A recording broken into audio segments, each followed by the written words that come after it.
प्रभुदयाल ने अपनी मेज का एक दराज खोला और उसमें से एक लंबा पीला लिफाफा निकाला। उसने लिफाफे को मेज पर उल्टा तो उसमें से हरे हैंडल वाला एक चाकू निकलकर उसके सामने मेज पर जा गिरा। सुनील ने देखा चाकू पर हैंडल तक सूख कर रंगत में भूरा हो चुका खून लगा हुआ था। कहाँ था? सुनील ने उत्सुक भाव से पूछा। वहीं, प्रभुदयाल संतुष्टिपूर्ण स्वर में बोला, जहां तुम्हारी सखी ने रखा था। कहाँ? डिक्की में, फ्लोर मैट के नीचे। हैंडल पर लगे खून का पुलिस लैब में मुआयना किया गया है।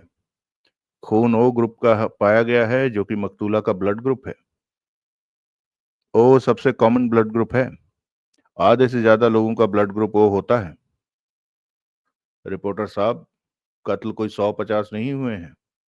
इस शहर में हुआ हालिया कत्ल एक ही है जो कि मकतूला गौरी परमार का उसके फ्लैट पर हुआ। हैंडल पर से वैशाली के फिंगरप्रिंट्स बरामद हुए? नहीं। वजह? हैंडल को रगड़कर पोंछ दिया गया था। हैंडल पर जो भी फिंगरप्रिंट्स थे वो पोंछ दिए गए थे। ऐसा किसने किया होगा? ये भी कोई पूछने की बात है तो नहीं, लेकिन आपकी निगाह में मैं गुस्ताख आदमी हूं, इसलिए गुस्ताखी कर रहा हूं पूछने की। वैशाली ने किया या उसकी खातिर तुमने किया? मैंने तो खैर नहीं किया। मैंने किया होता तो फिंगरप्रिंट्स का वजूद मिटाने की जगह मैंने चाकू का वजूद मिटाया होता। तो सखी ने किया। उसने सावधानी से हैंडल पर से फिंगरप्रिंट्स पोंछे और फिर चाकू को अपनी कार में छुपा दिया। इस सिलसिले में कोई अतिरिक्त सावधानी बरतना जरूरी ना समझा? समझा ना। यही अतिरिक्त सावधानी बरती कि चाकू को डिक्की में छुपाया, फ्लोर मैट के नीचे छुपाया। इससे बेहतर जगह उसे न सूझी, जबकि समुद्र किनारे बसे शहर में रहती है, जबकि शहर के बीच में दरिया बहता है। औरत के मन में क्या होता है, उसकी अक्ल कब कैसे काम करती है, कौन समझ सकता है? माए बाप, ये चाकू है। ये वैसा चाकू है जैसे से कत्ल हुआ बताया जाता है, लेकिन ये वही चाकू है। ये स्थापित होने में अभी दिल्ली दूर है। ये प्राइम सस्पेक्ट की कार से बरामद हुआ है। आप दूसरा सिरा पकड़ रहे हैं, पहला पकड़ के दिखाइए। क्या मतलब? बरामद सो कॉल्ड सस्पेक्ट की कार से हुआ है, लेकिन बरामदगी की जगह पर रखा भी उसी ने था। ये साबित करके दिखाएं तो आपको तोप की सलामी कर्टसी सुनील भाई मुल्तानी। क्या कहना चाहते हो? आपको मालूम है, प्लांट है। वैशाली को फंसाने के लिए, शक की सुई उसकी तरफ मोड़ने के लिए किसी ने ये चाकू उसकी कार में प्लांट किया है। किसने? जाहिर है कि असली हत्यारे ने। वो कौन है? सुनील ने अनभिज्ञता से कंधे उचकाए। वैसे सब कुछ जानते हो, मतलब कि कोई नहीं, कोई बात नहीं जानते? मेरे पास कोई जादुई चिराग नहीं है। अच्छा, नहीं है? वो उड़ती चिड़िया भी कहीं माइग्रेट कर गई जो अक्सर तुम्हारे कंधे पर आ बैठती है और कान में फूंक मार कर जाती है? आप मेरी खिल्ली उड़ा रहे हैं। द ग्रेट सुल्तान सुनील भाई मुल्तानी की, ब्लास्ट की नाक की, प्रिंट मीडिया शिरोमणि की, the one of the kind की। आप मालिक हैं, वक्त के हाकिम हैं, कुछ भी कह सकते हैं। हर गुनाह बाजारिया चश्मदीद गवाह ही साबित नहीं होता, और भी जरिए होते हैं गुनाह साबित करने के। मैंने कब इनकार किया? एहतराम भी तो नहीं किया। आला कत्ल की कार से बरामदगी तुम्हारी निगाह में कोई सबूत नहीं है। तुम्हारी निगाह में ये आम मामूली रोजमर्रा की बात है कि लड़की जमानत पर छूटते ही शहर के बाहर के तन्हा मोटल में जा छुपी। तुम इस बात को भी किसी खातिर में नहीं लाते, जान पड़ते कि कल यहाँ हुई जवाब तलबी में उसने अपनी जुबानी कबूला था कि कत्ल के वक्त के आसपास वो मकतूला के फ्लैट पर मौजूद थी, और तुमने, प्रभुदयाल ने खंजर की तरह एक उंगली सुनील की तरफ भोंकी, उसे वहां से खिसक जाने के लिए प्रेरित किया था। मुझे नहीं लगा था कि उसका कत्ल से कोई वास्ता था, इसलिए उसे वहां से चले जाने में मुझे कोई हर्ज नहीं लगा था। तुम कौन हो? क्या बला हो तुम? ऐसे फैसले करने वाले और उनको अमल में लाने वाले तुम होते कौन हो? आप मेरा कचरा करने पर तुले हैं। बड़े हैं, हाकिम हैं, आपके पास ताकत है, इसलिए ऐसा कर सकते हैं। लेकिन मुझे कुछ कहने का मौका तो दीजिए। क्या कहना चाहते हो? कल यहाँ पुलिस वालों से घिरी वैशाली पहुजा ने कुछ कहा नहीं था, उससे कहलवाया गया था। कन्फेशन वो होता है जो वॉलंटियरली हो। जो डंडे से कुबलवाया गया हो वो कन्फेशन नहीं होता। कल वैशाली ने कोई बात अपनी राजी से, अपनी मर्जी से नहीं कही थी। उसको हाउंड किया गया था, कॉर्नर किया गया था, थर्ड डिग्री मेथड से, बल्कि धोखे से, फरेब से वो बातें कहने के लिए मजबूर किया गया था जो आम हालात में अपनी जुबान पर वो हरगिज न लाती। धोखा बोला? फरेब बोला? बराबर बोला। और गवाह वैशाली के रूबरू किया था, जिसने दावा किया था कि उसने वैशाली को मकतूला के फ्लैट से निकलते देखा था। आप उसे पेश कर सकते हैं? हम जरूरी नहीं समझते। उसका नाम बता सकते हैं? यह बता सकते हैं कि वो अंबादीप के कौन से फ्लैट में रहती है और कौन सी वो स्ट्रेटेजिकल जगह है जहां से उसने वैशाली को देखा था और वैशाली ने उसे नहीं देखा? हम जरूरी नहीं समझते। जनाब, ये सवाल सुनील नहीं पूछ रहा, ब्लास्ट पूछ रहा है, जो एक नेशनल डेली है। सारा मीडिया पूछ रहा है। चुप रह पाएंगे? सारा मीडिया बोला? अभी सारे मीडिया को मैं रिप्रेजेंट कर रहा हूं। शाम तक सच सच में सारा मीडिया पूछेगा। शाम तक तुम यही हो, उसके बाद तक भी यही हो। अच्छा ख्वाब है। देखिए, देखते रहिए, मुझे कोई एतराज नहीं। एतराज करने के काबिल रहोगे तो करोगे। ऐसी धमकी मुझे पहली बार नहीं मिली। धमकियों से मैं अपने फर्ज की राह से डिगने वाला होता, सत्यमेव जयते की अपनी जिद से हिलने वाला होता, तो किसी के और कारोबार में होता। क्या फर्ज है तुम्हारा? मुजरिम को बेगुनाह साबित करना। बेगुनाह को बेगुनाह साबित करना। मैंने आज तक कभी किसी मुजरिम का साथ नहीं दिया, ना कभी दूंगा। प्रभुदयाल खामोश रहा। बात वैशाली की हो रही थी, जिससे आपने जो कुछ भी कहलवाया, डंडे से कहलवाया, धोखे से, फरेब से कहलवाया। मैंने अपनी आंखों से देखा कैसे दर्जन से ज्यादा पुलिसियों से घेरे हुए थे, कैसे उस पर 500 वाट के बल्ब की रोशनी चमकाई जा रही थी और कैसे आपके मातहत जवान उस पर गरज बरस रहे थे। हद तो तब हो गई जब उसके सामने फर्जी गवाह लाकर खड़ा किया। फर्जी? यकीनन फर्जी। तभी तो आप उस औरत के जिक्र को टालना चाहते हैं। तभी तो आप उसको उसका तभी तो आपको उसका नाम पता बताने में गुरेज है। मुझे पूरा यकीन है कि वो यहाँ की कोई पुलिस वाली ही होगी, जिसको चोर बहकाने के लिए कोच करके वैशाली के रूबरू किया गया था। शोभा देता है आपको एक फर्जी गवाह के फर्जी बयान के, उसी उसकी फर्जी शिनाख्त के दम पर एक मासूम लड़की को टिच करना? वो वो स्ट्रेटजी बंसल की थी, जिसके सूत्रधार आप थे, जिसके अहम किरदार आप थे। उस ड्रामे में अपनी स्ट्रेटजिकल और साइकोलॉजिकल एंट्री स्क्रिप्ट लिखने वाले आप थे। And justified the means.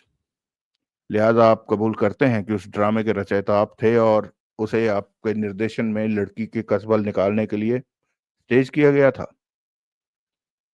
मुलजिमों की जिद तोड़ने के लिए, उनसे उनका गुनाह कबूल न आने के लिए पुलिस को बहुत कुछ करना पड़ता है।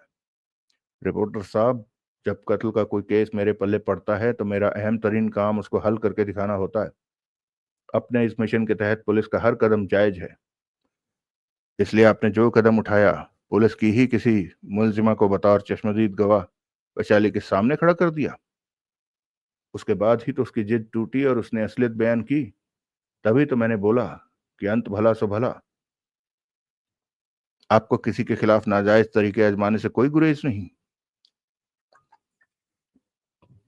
मुजरिम के खिलाफ मुजरिम के खिलाफ नाजायज तरीके आजमाने से कोई गुरेज नहीं। मुजरिम की खुद की हर हरकत नाजायज होती है। इसी वजह से तो वो मुजरिम करार दिया जाता है। नाजायज आदमी को नाजायज हरकतों से एतराज करने का कोई हक नहीं बनता। मेरा काम मुजरिम को सजा दिलाना है और इसके लिए मैं किसी भी हद से गुजर सकता हूँ। मुजरिम को मुजरिम करार देना आपका नहीं, कोर्ट का काम है। जिसको हम मुजरिम मानकर चलते हैं वो अमूमन मुजरिम ही निकलता है। कभी ऐसा नहीं होता तो संबंधित व्यक्ति को सॉरी बोलने में मैं सबसे आगे होता हूँ। तुम्हारी सखी बेगुनाह निकली तो उसको भी दिल से सॉरी बोलूंगा, लेकिन तुम्हारी अपनी जबान में। उस सिलसिले में दिल्ली अभी दूर है। आज मुझे एक नए ही प्रभु दयाल के दर्शन हो रहे हैं। ऐसी कोई बात नहीं है। बहुत बदल गए हैं आप जनाब। तुम्हारी खामख्याली है। यही तो मेरी प्रॉब्लम है कि मैं बदल नहीं सकता। जमीन बदल जाए, आसमान बदल जाए, मैं नहीं बदल सकता। मैं अपनी कन्विक्शन को नहीं छोड़ सकता। वो लड़की बेगुनाह है। ये तुम्हारा ख्याल है। जैसे जरूरी नहीं कि तुम्हें मेरे ख्याल से इत्तेफाक हो, वैसे ये भी जरूरी नहीं कि मुझे तुम्हारे ख्याल से इत्तेफाक हो। जैसे मेरा मेरा जोर उसे गुनाहगार साबित करने पर है, वैसे अपना जोर तुम उसे बेगुनाह साबित करने पर रखो। मुझे कोई एतराज नहीं।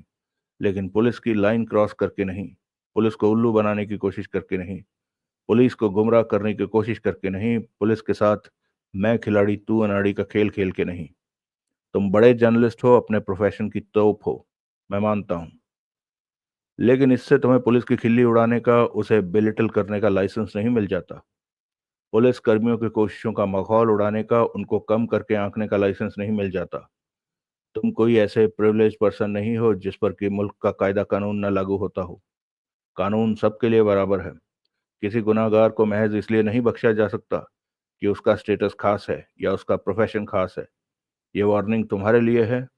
तुम सखियों का सबा सगा बन के दिखाने तुम सखियों का सगा बन के दिखा सकते हो, लेकिन पुलिस से दुश्मनी मोल लेकर नहीं। पुलिस से दो दो हाथ करने को सदा तैयार दिख कर नहीं।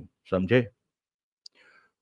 ये उच्च विचार उस पुलिस अफसर के हैं। ये प्रवचन उस पुलिस इंस्पेक्टर का है जो कहता है मुझे ऐसे गुनाह की एवज में सजा दिला के दिखाएगा जो मैंने किया ही नहीं होगा। कहता ही है ना, दिखा तो नहीं दिया। कमाल है। अब ये तो बताइए, वैशाली के खिलाफ गवाह वो औरत कौन थी? कोई भी थी। जब भांप ही गए हो कि वो ड्रामा था, तो समझ लो वो भी एक अदाकारा थी। मैं फिर कहता हूं कि अंत भला सो भला। उस ड्रामे का ही सदका है कि वैशाली पहूजा ने अपनी जबान से कबूला कि वो गौरी परमार के फ्लैट पर गई थी। उसने वहां उसे मरी पड़ी पाया और उसने फोन करके तुम्हें बुलाया। जो लड़की यही मानने को तैयार नहीं थी कि वो तस्वीर में कहीं फिट थी, उसने खुद कबूल किया कि ऐन कत्ल के वक्त वो मौका वारदात पर मौजूद थी। रिपोर्टर साहब, कत्ल उसने नहीं किया तो तुम्हें फोन करने की जगह उसने पुलिस को फोन करना चाहिए था, या और एक कर्तव्यपरायण नागरिक की तरह पुलिस को वारदात की इत्तला देनी चाहिए थी। कत्ल के मौका वारदात से खिसक जाना अपने गुनाह को खुद मोहरबंद करना है। तुमने उसे खिसक जाने का मौका दिया, इसलिए तुम उसके गुनाह के भागीदार हो। आपने फरमाया कि उसने खुद कबूल किया कि ऐन कत्ल के वक्त वो मौका वारदात पर थी। हाँ। उसे क्या मालूम कत्ल कब हुआ था? जिस वक्त वो खुद की फ्लैट में मौजूदगी कबूल करती है, हमें मालूम है। हमारी तफ्तीश कहती है, पोस्टमार्टम की तस्दीक कहती है कि वही कत्ल का वक्त था। लगभग, अप्रोक्सीमेट। क्योंकि ऐन कील ठोक कर एक्यूरेट कत्ल का वक्त तो पोस्टमार्टम भी निर्धारित नहीं कर सकता, या कर सकता है? नहीं। लिहाजा लड़की ने यह कबूल किया कि वो कत्ल के वक्त आसपास वहां थी, ना कि ऐन कत्ल के वक्त वहां थी।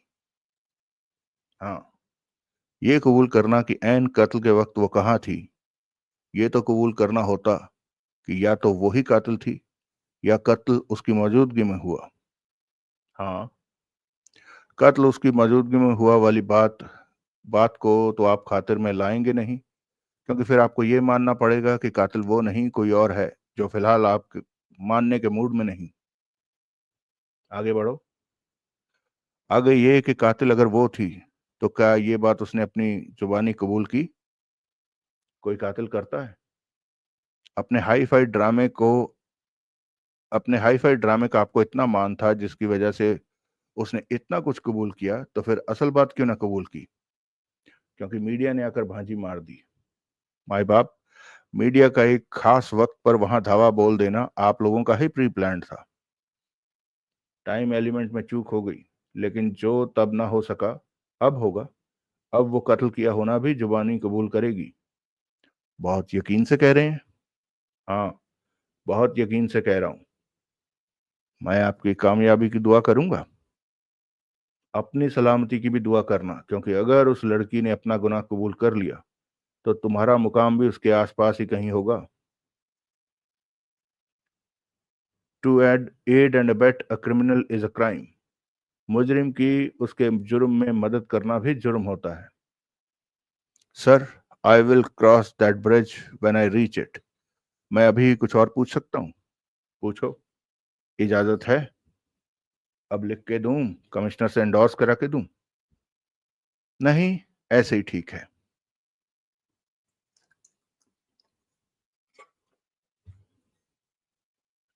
मौका वारदात पर बेडरूम में एक दराजों वाली टेबल थी जिस पर एक बड़े साइज का खुला सूटकेस पड़ा था, जिसमें करीने से नफासत से तय किए हुए कपड़े थे और वैसे ही कुछ कपड़े सूटकेस के पहलू में मेज पर पड़े थे। हाँ, उससे क्या जान पड़ता था? यही कि जब गौरी परमार का कत्ल हुआ था तब वो कहीं जाने की तैयारी कर रही थी और साथ ले जाने के लिए एक सूटकेस पैक कर रही थी। सूटकेस बहुत बड़ा था, कपड़े बहुत ज्यादा थे, यानी कि लंबे सफर की तैयारी में थी। हो सकता है। हो सकता है। वैशाली ने कबूल किया कि वो गौरी के फ्लैट में गई थी। हाँ। क्यों गई थी, बोला? हाँ, मिलने गई थी, लेकिन फिर टेनिस का प्रोग्राम बन गया था। इसी वजह से वार्डरोब के बंद दरवाजे के साथ टेनिस का एक रैकेट टिका खड़ा था और करीब फर्श पर टेनिस शूज और टेनिस बॉल का डिब्बा पड़ा था। हाँ। आपने उस बाबत वैशाली से कोई सवाल किया था? किया था ना। क्या? मैंने उसको बोला था, इल्जाम लगाया था कि वो साजो सामान कत्ल के बाद उसने वहां रखा था ताकि टेनिस खेलने के प्रोग्राम से ताल्लुक रखती उसकी स्टोरी की तस्दीक हो पाती। तस्दीक की क्यों जरूरत थी? आपके ख्याल से असल में टेनिस का कोई प्रोग्राम था ही नहीं? हाँ। आपने ऐसा वैशाली को बोला? बोला, लेकिन उसकी यही जिद थी कि टेनिस खेलने का प्रोग्राम बराबर था और उसी सिलसिले में टेनिस का वो सामान खुद गौरी ने निकाल कर वहां रखा था जहां की वो पड़ा पाया गया था। मैंने जोर देकर कहा कि कहीं सफर पर जाने की तैयारी करती गौरी परमार ने उसके साथ टेनिस खेलने का प्रोग्राम नहीं बनाया हो सकता। दोनों बातें परस्पर विरोधी थी, लेकिन वैशाली की यही जिद थी कि टेनिस का प्रोग्राम था, बराबर था। जिद की वजह? पता नहीं।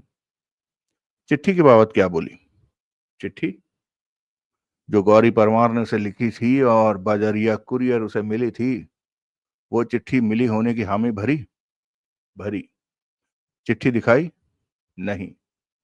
बाद में दिखाने को बोली? नहीं। वजह? बकौल उसके उसने पढ़ने के बाद चिट्ठी फाड़ के फेंक दी थी, लिहाजा आपको नहीं मालूम कि उसमें क्या दर्ज था। मालूम है। उस चिट्ठी की एक कार्बन कॉपी वजूद में है। उसके जरिए मालूम है गौरी परमार ने वो चिट्ठी नीचे कार्बन रख कर लिखी थी। ओरिजिनल के बिना कार्बन कॉपी को जेन्युइन साबित कर पाएंगे? हाँ। कैसे? वेद प्रकाश सिकंद की गवाही से, जिसे कि मकतूला ने कार्बन कॉपी सौंपी थी और कहा था कि ओरिजिनल उसने कुरियर से विशाली पहूजा को अरसाल की थी। जमा इस बात की तस्दीक हो चुकी है कि चिट्ठी उसकी हैंडराइटिंग में है और उस पर उसके दस्तखत हैं। कैसे? बड़ी आसानी से। हमारे पास वसीयत की फोटोकॉपी है बतौर गवाह, जिस पर उसके दस्तखत हैं और उसके खुद की हैंडराइटिंग में उसका नाम पता दर्ज है। वेद प्रकाश सिकंद को गौरी ने यह भी कहा था कि वो चिट्ठी उसने खुद लिखी थी और उसकी ओरिजिनल उसने वैशाली को भेजी थी, जिसके नाम की वो चिट्ठी थी। हाँ। चिट्ठी कहाँ है? कार्बन कॉपी मेरे पास है, ओरिजिनल तुम्हें मालूम ही है कि वैशाली ने नष्ट कर दी थी। मेरा सवाल कॉपी के बाबत ही था, मैं वो कॉपी देख सकता हूँ? प्रभुदयाल ने तनिक हिचकिचाते हुए कॉपी पेश की। सुनील ने कुछ क्षण कॉपी का मुआयना किया, फिर बोला, यह कॉपी मैं पहले भी देख चुका हूँ। अच्छा। कल शाम जब मैं सिकंद की मंडेला रोड स्थित कोठी पर गया था तो वेद प्रकाश सिकंद ने यह कॉपी मुझे दिखाई थी। यही कॉपी? या अभी कोई भेद निकालोगे? यही कॉपी, लेकिन तब इस बात का जिक्र नहीं उठा था कि गौरी ने तस्दीक की थी कि ये उसकी हैंडराइटिंग में थी। इस पर उसके दस्तखत थे और ओरिजिनल उसने कुरियर से वैशाली को भेजी थी। मैं हुजूर से एक दरख्वास्त करना चाहता हूँ। क्या? मैं चाहता हूं कि वेद प्रकाश सिकंद इस बात की तस्दीक मेरे सामने करे कि गौरी ने खुद अपनी जुबानी कबूल किया कि ये चिट्ठी उसने लिखी थी। कैसे करे? क्या प्रॉब्लम है? वो नीचे लॉबी में मौजूद है। यहाँ आते वक्त मैंने खुद पूरी फैमिली को प्रकाश खेमका के साथ नीचे बैठे देखा था। तुम चाहते हो मैं वेद प्रकाश सिकंद को यहाँ बुलाऊं? एहसान होगा जनाब। समझ लीजिए जैसे मरने वाले की ख्वाहिश पूरी की जाती है, वैसे ही गिरफ्तार होने वाले की ख्वाहिश पूरी की, कोई ख्वाहिश पूरी की। ठीक है, तुम भी क्या याद करोगे? उसने फोन पर उस बाबत निर्देश जारी किए। 2 मिनट बाद वेद प्रकाश सिकंद वहां पहुंचा। आइए सिकंद साहब, प्रभुदयाल बोला, तशरीफ रखिए। Thank you. सुनील से आप वाकिफ हैं? उसने एक उड़ती निगाह सुनील पर डाली। सुनील ने उसका अभिवादन किया। सिकंद ने सहमति में सिर हिलाया और उस पर से निगाह हटाकर सवालिया निगाह प्रभुदयाल पर डाली। अखबार वाला है, प्रभुदयाल बोला, आदतन हर बात की तह तक जाना चाहता है। अब कौन सी बात है? सिकंद ने पूछा। बताओ भाई। जनाब, सुनील बोला, ये कार्बन कॉपी खुद मकतूला गौरी परमार ने आपको सौंपी थी। ये तो आपने कल भी कहा था, लेकिन सौंपते वक्त क्या उसने इस बात की भी तस्दीक की? अपनी जुबानी की थी कि ये चिट्ठी ऊपर से नीचे तक उसने लिखी थी। हाँ, अपनी जुबानी भी कहा था और मैं वैसे भी जानता हूँ। वैसे कैसे जानते हैं? वो भाई की वसीयत की गवाह थी, इसलिए मैं उसका हैंडराइटिंग पहचानता हूँ, उसके दस्तखत पहचानता हूँ।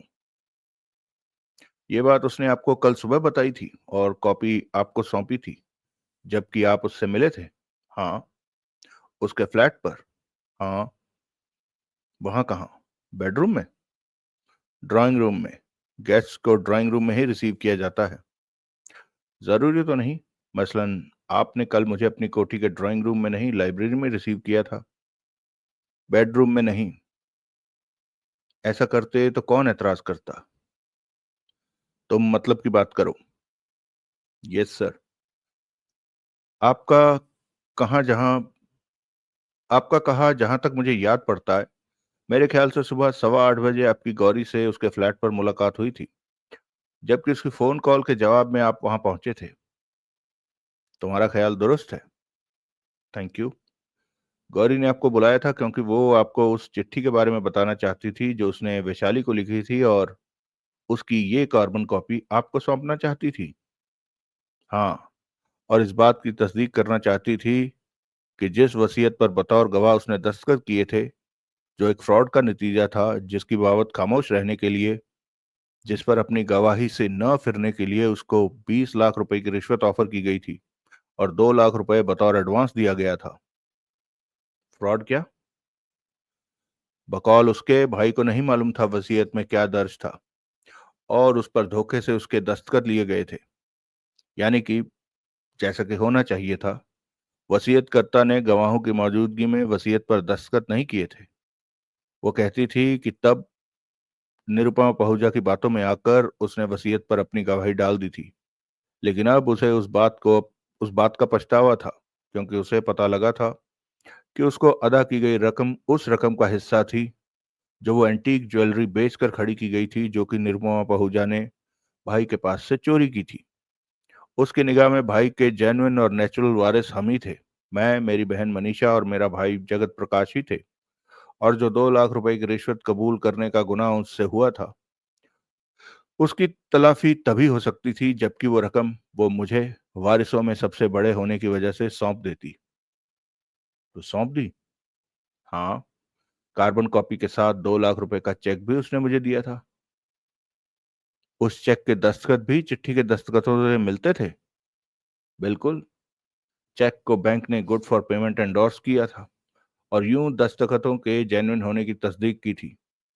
अब जब चेक के दस्तखत चिट्ठी के दस्तखतों से मिलते थे, तो चिट्ठी और उसके दस्तखत दोनों जेन्युइन हुए या ना हुए? हुए। तो फिर चेक उसने आपके सामने साइन किया था या पहले से बना के रखा था? मेरे सामने बनाया था, साइन किया था। लेकिन चिट्ठी आपके सामने नहीं लिखी थी। वो कैसे होता? चिट्ठी तो उसने परसों लिखी थी और वैशाली को पोस्ट की थी। आपको क्या पता? उसने खुद ऐसा कहा था। किसी को क्या पता? क्या मतलब? मतलब साफ है, गौरी परमार ने आपको क्या कहा क्या नहीं, उसकी तस्दीक करने के लिए वो जिंदा नहीं है। जो आप कहते हैं उसने कहा, उसकी हामी भरने के लिए या उसको नकारने के लिए वो जिंदा नहीं है। मैं झूठ क्यों बोलूंगा? आप बताइए। तुम बेकार की बातें कर रहे हो। जो हकीकत है वो अपनी जगह कायम है। मेरे झूठ से जो कायम है वो नहीं बदल जाने वाला। चेक पर गौरी परमार के दस्तखत हैं। इसकी निर्विवाद पुष्टि बैंक से हुई है। वो दस्तखत चिट्ठी के दस्तखतों से मिलते हैं। तो मेरा अलग से कहना क्या मायने रखता है कि गौरी ने खुद मुझे कहा था कि वो चिट्ठी उसने लिखी थी जिसकी कार्बन कॉपी वो मुझे सौंप रही थी। रिपोर्टर साहब, प्रभुदयाल बोला, ये ठीक कह रहे हैं? सुनील ने सहमति में सिर हिलाया। वो चेक? फिर सिकंद से बोला, इस वक्त आपके पास है? है। दिखाइए। क्यों? ताकि उसके दस्तखतों का मिलान चिट्ठी के दस्तखतों से किया जा सके। तुम्हें क्यों दिखाऊं? ताकि ये काम मैं कर सकूं। चेक तुमने कल देखा तो था। कार्बन कॉपी भी देखी थी, लेकिन कल मुझे दोनों पर के दस्तखतों का मिलान करके देखना नहीं सूझा था। ये तुम्हारा काम है? इंस्पेक्टर साहब का है, शायद ये काम करना चाहें। उसने प्रभुदयाल की तरफ देखा। प्रभुदयाल ने सुनील की तरफ देखा। सुनील ने आंखों में याचना का भाव भर के उससे निगाह मिलाई। दिखाइए, प्रभुदयाल निर्णायक भाव से बोला। सिकंद ने एक आंसी भरी और फिर जेब में से अपना बटुआ बरामद किया। उसने उसमें से दोहरा किया हुआ चेक निकालकर प्रभुदयाल को सौंपा। प्रभुदयाल ने मेज के एक दराज में से मैग्नीफाइंग ग्लास निकाला और उसकी सहायता से चेक और चिट्ठी की कॉपी का मुआयना किया। दोनों दस्तखत हूबहू मिलते हैं। फिर उसने घोषणा की। सिकंद ने विजेता के से भाव से सुनील की तरफ देखा। दैट्स फाइन, सुनील बोला। Just fine. मुझे इन डॉक्यूमेंट्स की फोटोकॉपी मिल सकती है? सिकंद ने एतराज करने के लिए मुंह खोला। हर्ज तो नहीं है, प्रभुदयाल पहले बोल पड़ा। दोनों डॉक्यूमेंट्स कत्ल के उद्देश्य की तरफ इशारा करते हैं। कत्ल न्यूज है तो ये उस न्यूज का हिस्सा ही हुए। ओके, सिकंद अनिश्चित भाव से बोला। ओके। प्रभुदयाल ने घंटी बजाकर हवलदार को तलब किया और आवश्यक निर्देशों के साथ दोनों डॉक्यूमेंट उसे सौंपे। सर, सुनील बोला, मैं जरा पीछे लौटना चाहता हूं। जब तक फोटोकॉपी आती है तब तक मैं आपके इस ख्याल पर, बल्कि यकीन पर लौटना चाहता हूं कि कल गौरी परमार का वैशाली पहूजा के साथ टेनिस खेलने का कोई प्रोग्राम नहीं था। वो बात वैशाली ने कत्ल के बाद टेनिस का सामान वार्डरोब के बाहर सजाकर अपनी एडवांटेज के लिए सेट कर रखी थी। बिल्कुल। लेकिन वैशाली की जिद थी कि टेनिस का प्रोग्राम बराबर था। हाँ। जिद की वजह? पता नहीं। क्या पता जिद जायज हो, खामखा। गुस्ताखी माफ जनाब, उसे नाजायज साबित करने का कोई जरिया तो नहीं है आपके पास? क्या? साबित तो आप नहीं कर सकते कि वार्डरोब के पास टेनिस का रैकेट वगैरह खुद गौरी ने नहीं वैशाली ने रखा था। क्यों नहीं कर सकते? अच्छा, कर सकते हैं। चिट्ठी है ना सबूत। किसी के साथ टेनिस खेलना एक दोस्ताना काम है, फ्रेंडली एक्ट। अभी पिछली शाम को वो वैशाली को अपनी गवाही से मुकरने की बाबत जो असहिष्णुतापूर्ण पूर्वक चिट्ठी लिखकर हटी थी, जिसने कि वैशाली के पैरों के नीचे से जमीन खिसका देनी थी, ऐसी लड़की को सामने पाकर ये कोई मानने की बात है कि गौरी उससे कहेगी, आ बहन टेनिस खेलें? जमा उस घड़ी वो उस पैक सूटकेस की पैकिंग और शावर बाथ की सूरत में सफर की तैयारी कर रही थी। ये कोई मानने की बात है कि वो सब छोड़ के वो टेनिस खेलने का प्रोग्राम बनाने बैठ जाती? आपको क्या पता वो सफर की तैयारी कर रही थी? क्या? अरे, वो सूटकेस पैक कर रही थी या नहीं? कैसे मालूम? कैसे मालूम? साफ तो दिख रहा था कि सफर पर साथ ले जाने के लिए छांटे आधे कपड़े वो सूटकेस में रख चुकी थी, बाकी आधे रखने वाली थी। साफ तो कुछ और भी दिख रहा था जनाब। क्या? सफर से लौट के आने के बाद आधे कपड़े सूटकेस से निकाल चुकी थी और बाकी आधे निकालने वाली थी। प्रभुदयाल सक पकाया। क्योंकि वह सफर पर कहीं जा नहीं रही थी, सफर से लौटी थी। अरे, वो सामान पैक कर रही थी, अनपैक कर रही थी। ये प्रत्यक्ष नहीं है कि अनपैक कर रही थी। ये भी प्रत्यक्ष नहीं है कि पैक कर रही थी। सफर के लिए ही लोग बाग नहा धोकर तैयार होते हैं। सफर से लौटकर भी ऐसा करते हैं, सफर की थकान और धूल मिट्टी से निजात पाने के लिए। प्रभुदयाल खामोश हो गया। मैं आपसे सहमति जाहिर करूं कि वो कहीं जा रही थी तो टेनिस का प्रोग्राम समझ में नहीं आता। It does not stand to reason.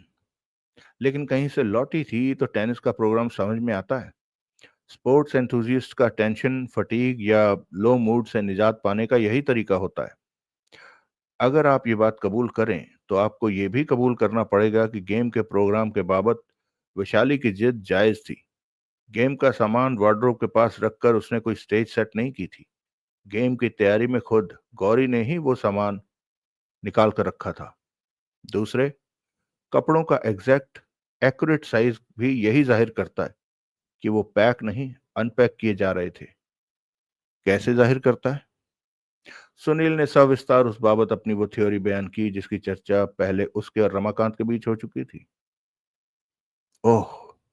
Sunil खामोश हुआ तो प्रभुदयाल के मुंह से निकला, इसी वजह से उसी आकार की तहों के उसी नाप जोख के कुछ कपड़े उस मेज के एक दराज में भी मौजूद थे जिस पर की सूटकेस खुला पड़ा था, जो सूटकेस में से निकाल कर दराज में रखे गए थे। अगर वो सूटकेस में रखे जाने वाले होते तो इतनी नफासत से ऐन बाकी कपड़ों के ढंग से तय न किए होते। वो या तो तय किए होते ही ना, और तहों में छोटे बड़े वो या तो तय किए हुए ना होते या तहों में छोटे बड़े होते। उनका सूटकेस के कपड़ों के और मेज पर पड़े कपड़ों के एन साइज का होना ही साबित करता है कि जैसे मेज वाले कपड़े सूटकेस में से निकाल कर वहां रखे गए थे, एन वैसे ही दराज वाले कपड़े भी सूटकेस में से निकाल कर दराज में रखे गए थे। दराज वाले कपड़ों के बारे में तुम्हें कैसे मालूम है? जनाब, इस वक्त ये बात अहम नहीं, क्योंकि कल रात तुम फ्लैट में घुसे थे। सर, आई रिपीट, इस वक्त ये बात अहम नहीं। इस वक्त अहम बात यह है कि अभी भी आपको इस बात से इत्तेफाक है या नहीं कि अपने कत्ल से पहले की घड़ी वो कहीं जाने की तैयारी कर रही थी। सर, आई रिपीट, इस वक्त ये बात अहम नहीं। इस वक्त अहम यह है कि अभी भी आपको इस बात से इत्तेफाक है या नहीं कि अपने कत्ल से पहले की घड़ी में वो कहीं जाने की तैयारी कर रही थी। वो कहीं से लौटी थी और लौटकर अपना सफर का सामान अनपैक कर रही थी, जैसे कि हर कोई करता है। तो भी क्या हुआ? तो ये हुआ ना कि वैशाली टेनिस के प्रोग्राम की बाबत सच बोल रही थी। अगर ये बात सच थी तो आप उसे कातिल नहीं ठहरा सकते। ये नहीं कह सकते कि कत्ल के बाद उसने वहां टेनिस वाली स्टेज सेट की थी। टेनिस खेलने जाने से पहले शावर बात का क्या मतलब? उसकी वजह जुदा थी, उसकी जरूरत जुदा थी। क्या? पुलिस का खुद का बयान है। अपनी प्रेस स्टेटमेंट में पुलिस ने खुद ऐसा बोला है कि मकतूला के बाथरूम में जो मैले कपड़ों के लिए हैम्पर था, उसमें टेनिस की एक ड्रेस, सफेद स्कर्ट और कॉलर वाली सफेद टी शर्ट पाई गई थी, जिसकी टी शर्ट सामने से फटी हुई थी और सारी ड्रेस के फ्रंट पर रंग के छींटे थे। जनाब, लाख रुपए का सवाल है कि कैसे वो ड्रेस फटी और कैसे वो रंग के छींटों से रंगी गई। आपका हुक्म हो तो जवाब पेशे खिदमत करूं? करो। सुनील भाई पेश करता है सुनील भाई मुल्तानी पेश करता है फटी और रंगीन टेनिस ड्रेस की कहानी। कोई बात थिएट्रिकल्स के बिना नहीं कर सकते? सर, ये मेरा स्टाइल है। मतलब की बात करो। आप बराए मेहरबानी उस घड़ी का तस्वीर कीजिए जबकि वैशाली पहूजा अपना टेनिस का सामान लाने के लिए वहां से जा चुकी थी और पीछे टेनिस ड्रेस में सुसज्जित गौरी परमार उसकी वापसी का इंतजार कर रही थी, जो कि किसी भी क्षण हो सकती थी। तब स्टेज पर एक दूसरे किरदार की एंट्री होती है, जो आकर उसकी ड्रेस फाड़ देती है और ड्रेस पर और उस पर रंग के छींटे उड़ाकर उसके साथ होली खेलती है।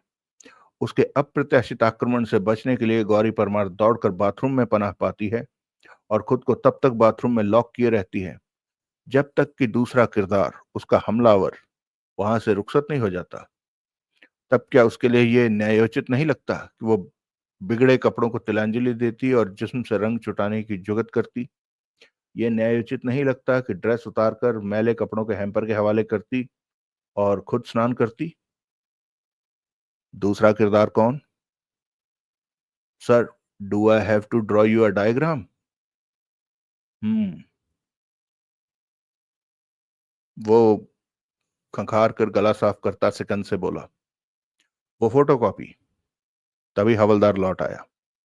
साहब जी, वो बोला, यहाँ की फोटोकॉपी की मशीन खराब हो गई है, बाहर से करा कर लानी पड़ेगी। मैं यही बोलने आया था कि बाहर से मैं करा कर लाता हूँ, सिकंद उठता हुआ बोला। अरे, प्रभुदयाल बोला, आप क्यों तकलीफ करते हैं? कोई तकलीफ नहीं, मुझे छोटा सा काम और भी है, मैं करा के आता हूँ। मर्जी आपकी। सिकंद ने हवलदार से दोनों डॉक्यूमेंट लिए और वहां से रुखसत हो गया। रिपोर्टर साहब, प्रभुदयाल बोला, अब बोलो तुम। सुनील ने अपनी कन की उंगली उठाकर प्रभुदयाल को दिखाई। क्या आदमी हो यार, कोई कल सीधी नहीं है तुम्हारी। जाओ, होके आओ। बस गया और आया। सुनील वहां से बाहर निकला और बगुले की तरह नीचे रमाकांत के पास पहुंचा। क्या हुआ? रमाकांत व्यग्र भाव से बोला। मैं बस तेरा मोबाइल बजाने ही लगा था। बहुत कुछ हुआ। रमाकांत की बांह पकड़कर उसने बाहर की ओर चलाता सुनील बोला, और बहुत कुछ होने वाला है। क्या? मैंने प्रभुदयाल को तो जैसे तैसे मुतमईन कर ही दिया है कि गौरी परमार अपने कत्ल से पहले कहीं जा नहीं रही थी, कहीं से लौटी थी। लेकिन अब मुझे लगने लगा है कि वो कहीं जाने की ही तैयारी कर रही थी। लेकिन एकाएक खड़े पैर उसका प्रोग्राम बदल गया था और वो जाने के लिए पैक किए सूटकेस को अनपैक करने लगी थी। दूसरी गैरतलब बात यह है कि गौरी ने वेद प्रकाश सिकंद को 2 लाख रुपए का चेक दिया था। तीसरी ये कि पिछली शाम को गौरी ने वैशाली को वो फसादी चिट्ठी भेजी थी जिसमें उसने उसकी मां को बेईमान और वसीयत को नाजायज ठहराया था। ऐसी चिट्ठी लिखने के बाद अगली ही सुबह गौरी वैशाली से यारी दिखाने लगी और टेनिस खेलने का प्रोग्राम बनाने लगी। इन तमाम बातों में जो इतनी एक दूसरे से मुख्तलिफ जान पड़ती हैं, तुम्हें कोई तालमेल सूझता है? नहीं। तुझे सूझता है? सूझता तो है, लेकिन उसमें फच्चर वेद प्रकाश सिकंद की water tight iron clad steel jacketed एलेवाई डाल रही है। वो एलेवाई एन ऐसी ही है काका बली, वो नहीं हिलने वाली। तो फिर एक काम करो। क्या? आंधी तूफान की तरह व्यास बैंक सनातन रोड पहुंचो और वहां से भैरव दत्त नाम के उस चीफ कैशियर को पकड़ कर लाओ जिसने कल वेद प्रकाश सिकंद के 2 लाख रुपए के चेक को गुड फॉर पेमेंट एंडोर्स किया था। उसे बोलना कि वो साथ में गौरी परमार के अकाउंट का कंप्यूटर पुल आउट भी लेकर आए। वड्डे भापा जी, ये काम तुमने हर हाल में करके दिखाना है, भले ही उस शख्स को तोप दिखानी पड़े। गोली की तरह उस शख्स के साथ तुमने यहाँ वापस लौटना है, क्योंकि बाकी बात सुनने के लिए रमाकांत वहां ना रुका। पलक झपकते ही वो वहां था, वहां नहीं था। पीछे सुनील ने एक सिगरेट सुलगा लिया। उसने नेस्कैफे के बूथ की तरफ निगाह दौड़ाई तो पाया कि जगत प्रकाश, मनीषा तलवार और प्रकाश खेमका तब भी वहां मौजूद थे। अलबत्ता तब प्रकाश खेमका सिगार के कश नहीं ले रहा था। उसका सिगरेट खत्म हो गया। वेद प्रकाश सिकंद के वापस दर्शन न हुए। वो इमारत से बाहर निकला, सड़क पर पहुंचा और उसने से पार जहां की मार्केट थी, दाएं बाएं निगाह दौड़ाई, लेकिन वेद प्रकाश सिकंद के उसे कहीं दर्शन न हुए। सड़क पार करके वो मार्केट के दोनों सिरों तक घूमा। हेडक्वार्टर के एन सामने मौजूद साउथ इंडियन रेस्टोरेंट का भी उसने चक्कर लगाया। वेद प्रकाश सिकंद कहीं नहीं था। चिंतित भाव से गर्दन हिलाता वो वापस लौटा। उसने लॉबी में कदम रखा तो पाया कि तब खेमका और सिकंद भाई बहन भी अपनी जगह पर मौजूद नहीं थे। क्या माजरा था? वो वापस प्रभुदयाल के ऑफिस में पहुंचा। वो चारों वहां मौजूद थे, खेमका और सिकंद भाई बहन। सुनील ने चैन की सांस ली। कहाँ चले गए थे? प्रभुदयाल अप्रसन्न भाव से बोला। नेचर कॉल में इतना टाइम लगता है? वो वो जरा, सुनील ने शर्मिंदगी का इजहार किया, कश लगाने लग गया था। ऐसी भी क्या तलब? बैठो। जिस कुर्सी से सुनील उठा था उस पर तब खेमका बैठा हुआ था। वो उससे विपरीत दिशा में वेद प्रकाश सिकंद के बगल में खाली पड़ी एक कुर्सी पर बैठ गया। एक सिपाही कॉफी की ट्रे के साथ वहां पहुंचा, उसने सबको कॉफी सर्व की। वेद प्रकाश सिकंद ने सुनील के सामने चेक की और चिट्ठी की फोटोकॉपी रख दी। थैंक यू, सुनील बोला। उसने जवाब न दिया। तभी दरवाजा खुला और बाईफोकल्स लगाए एक अधेड़ व्यक्ति ने झिझकते हुए वहां कदम रखा। यस, प्रभुदयाल शुष्क स्वर में बोला। मेरा नाम भैरव दत्त है, वो बोला। मैं व्यास बैंक की सनातन रोड ब्रांच से हूं। तो मुझे यहां आने को बोला गया था। किसने बोला? मैंने, सुनील जल्दी से बोला। प्रभुदयाल ने घूर कर सुनील को देखा। ये मिस्टर भैरव दत्त व्यास बैंक के चीफ कैशियर हैं और वो शख्स हैं जिन्होंने कल सुबह मिस्टर वेद प्रकाश सिकंद के 2 लाख रुपए के चेक को गुड फॉर पेमेंट एंडोर्स किया था। प्रभुदयाल सकपकाया। इन्हें चेक दिखाया जाए तो ये इस बात की तस्दीक कर सकते हैं। आप इधर आइए। भैरव दत्त झिझकता हुआ आगे बढ़ा। सुनील ने उसके लिए अपनी कुर्सी खाली कर दी और खुद यूं अगली कुर्सी पर बैठ गया कि भैरव दत्त बैठा तो जो सुनील और वेद प्रकाश सिकंद के बीच में था। जरा चेक दिखाइए सिकंद साहब, सुनील बोला। सिकंद ने जैसे सुना ही नहीं। सुनील ने प्रभुदयाल की ओर देखा। प्रभुदयाल हिचकिचाया। उसने कुछ क्षण सोचा, फिर बोला, दिखाइए, चेक इनको दीजिए। चेहरे पर तीव्र अनिच्छा के भाव लिए वेद प्रकाश सिकंद ने चेक भैरव दत्त को थमाया। भैरव दत्त ने बाईफोकल में से चेक के फ्रंट का मुआयना किया और फिर उसे उलटकर उसकी दूसरी तरफ निगाह डाली। यस, फिर निश्चयात्मक स्वर में बोला, आई एंडोर्स दिस चेक। ये मेरे सिग्नेचर्स हैं। अभी कल की बात है, इसलिए मुझे अच्छी तरह से याद है कि कल 10:25 पर मैंने इस चेक को गुड फॉर पेमेंट एंडोर्स किया था। चेक गौरी परमार ने काटा था, सुनील बोला। ये उसके दस्तखत हैं? जी हाँ। आप गौरी परमार के दस्तखत पहचानते हैं? जी हाँ। क्यों भला? क्योंकि मैं गौरी परमार को जानता पहचानता था। वाकिफ थे उससे? वाकिफ नहीं था, बतौर कस्टमर जानता पहचानता था। जानता था कि वो नर्स थी और अंबा द्वीप में रहती थी। अभी जिन्होंने आपको चेक सौंपा ये वेद प्रकाश सिकंद हैं। ये चेक इनके नाम है और cheque good for payment endorse किया जाए, ये दरख्वास्त इनकी थी। मुझे याद है, मैंने इन्हें पहचाना है। आपने चेक पर के गौरी परमार के दस्तखत चेक किए होंगे। उनका रिकॉर्ड में मौजूद नमूना दस्तखतों से मिलान किया होगा। किया था, रूटीन है। दस्तखत जेन्युइन थे? बिल्कुल, तभी तो चेक एंडोर्स किया। और क्या किया इस काम के सिलसिले में? बैलेंस चेक किया। 2 लाख रुपए का चेक था। बैलेंस में 2 लाख रुपए से ऊपर की रकम होनी चाहिए थी ना? बैलेंस था। जी हाँ। 2 लाख से ऊपर? जाहिर है, तभी तो चेक एंडोर्स किया। कितना ऊपर? याद नहीं, देखना पड़ेगा। कहाँ देखेंगे? मेरे पास उसके अकाउंट की हालिया एंट्रीज का प्रिंट आउट है। देखिए। भैरव दत्त ने जेब से तय की हुई एक कंप्यूटर शीट निकालकर उसे खोला। उस पर निगाह फिराई और बोला, 2,16,236 रुपए 60 पैसे। चेक कल भुना लिया जाता तो बैलेंस 16,236 रुपए 60 पैसे होता। जी हाँ। हफ्ता पहले भुनाया जाता तो डिसऑनर हो जाता। ऐसा? जी हाँ। परसों सुबह भी पेश किया जाता तो डिसऑनर हो जाता। परसों सुबह तक भी 2 लाख रुपए का चेक कैश होने लायक बैलेंस अकाउंट में नहीं था। जी हाँ। लेकिन कल सुबह था। जी हाँ। ऐसा क्यों कर हुआ? क्योंकि परसों दोपहर बाद अकाउंट में 2 लाख रुपया कैश जमा कराया गया था।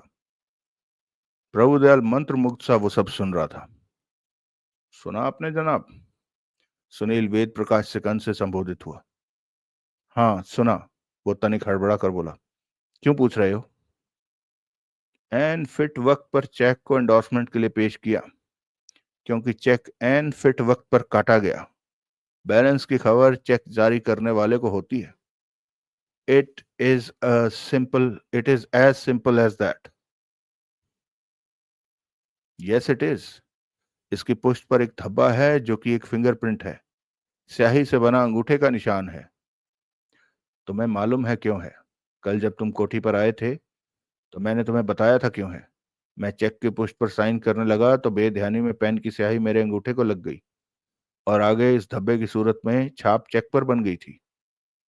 मुझे याद है, मैंने भी चेक देखा था, लेकिन तब एक बात की तरफ मेरी तवज्जो नहीं गई थी। किस बात की तरफ?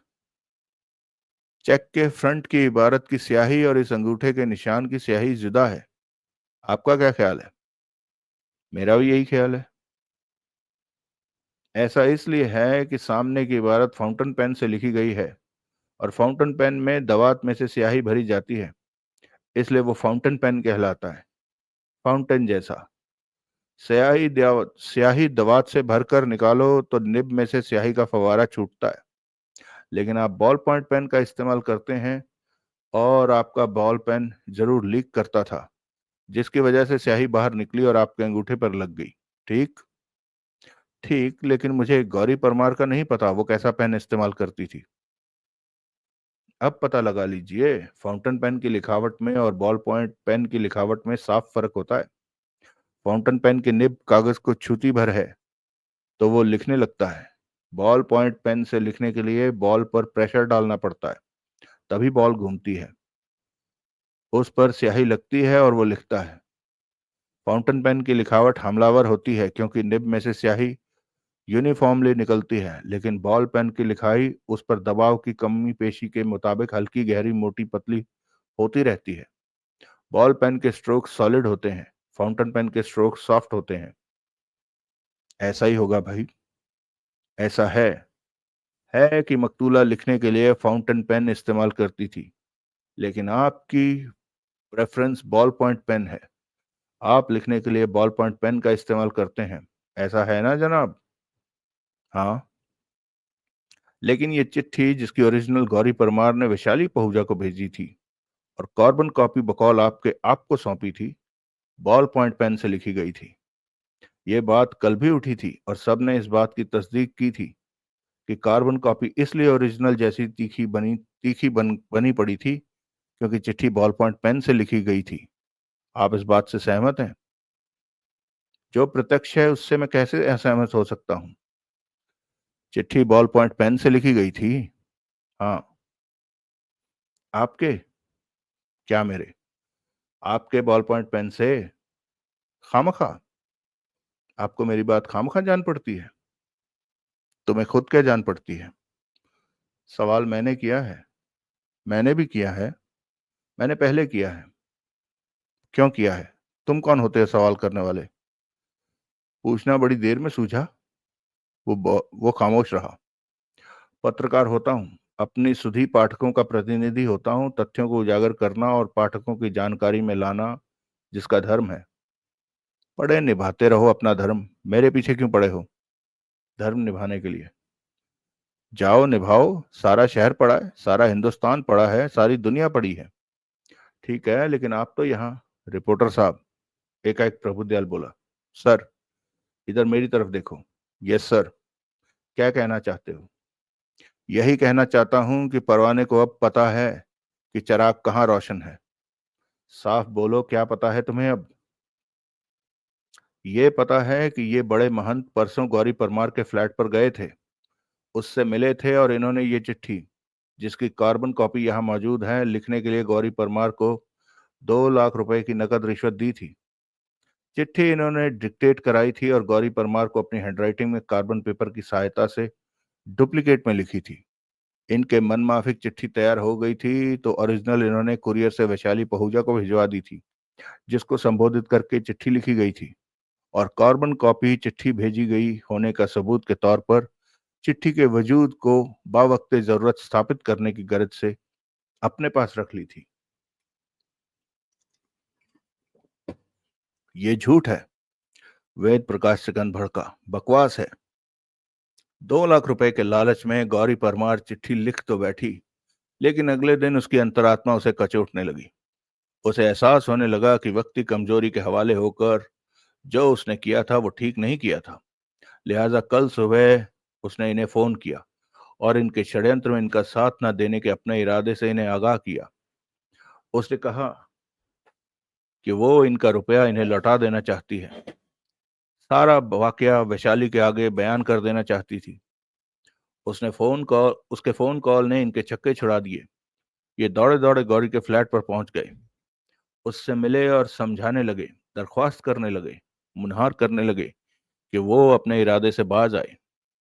इनकी दरख्वास्त का गौरी परमार पर कोई असर नहीं हुआ। इसका सबूत 2 लाख रुपए का ये चेक है। नकद रुपया वो पिछले रोज बैंक में जमा कर चुकी थी, जिसे कि सुबह 8:15 बजे वहां से नहीं निकलवाया जा सकता था। लिहाजा उसने इन्हें 2 लाख रुपए का चेक सौंप दिया। अब ये कहें कि मैं गलत कह रहा हूं। हाँ, वेद प्रकाश सिकंद पुरजोर आवाज में बोला। गलत कह रहे हो। मैं गलत कह रहा हूं? बिल्कुल गलत कह रहे हो। एकाएक आपकी आवाज में बहुत दम आ गया।